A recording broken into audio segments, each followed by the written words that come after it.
How hard is it to be yourself? To really allow your emotions to flow? To really be true to your essence, your well being, your thought process, and your convictions? How many of you are truly at peace with who you are, the decisions that you've made?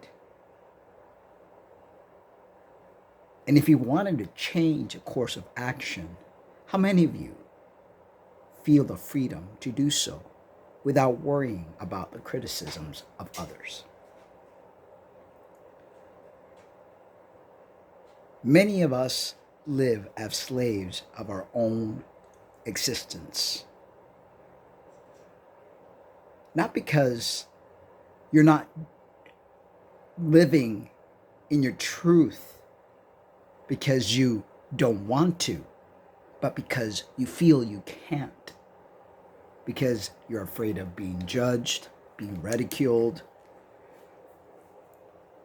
or you just don't have it in you to allow yourselves to be happy. You sabotage your own lives without even knowing that you're sabotaging your efforts and the things that you do, because you're following a pattern that's been placed there from a very young age. We're all to blame for these types of actions that we place upon ourselves.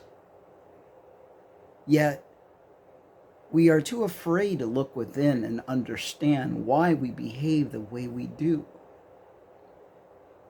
Is judgment really that bad? Are we so afraid to be judged?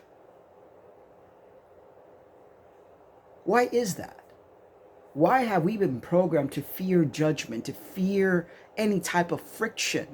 Do you not realize that friction and judgment is what allows you to grow?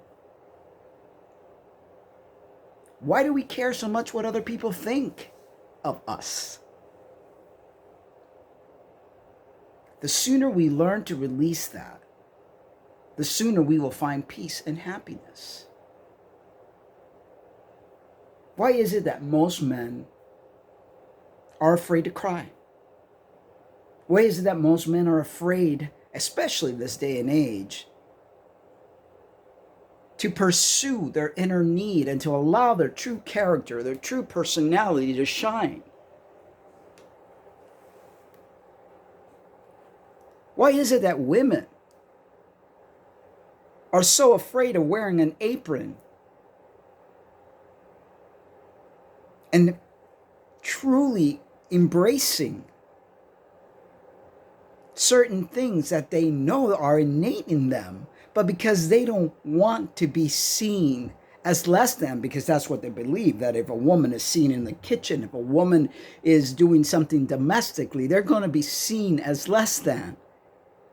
When in reality, deep down in their core, that nurturing nature, that wanting to please, that there's just certain things that they have inside. They're afraid because of the programming that we have this day and age. How many of you out there have had a baby and have had to return to work within 3 months and wish so desperately that they could stay home and be the mother that they are, to take care of their child or even take care of their husband? But somehow, some way, this whole liberation movement that has been placed out there has placed these things in your head that if you don't follow this modern way of living, you're going to be shamed. You're going to be looked at as less than. I'm here to tell you, if you look at nature, nature has a set program and a set way of being, because that's what works. When you allow yourself to be shamed, bullied, talked down to because you are following your innateness, then you're giving your powers away. And you're falling for this craziness that we see in the world today.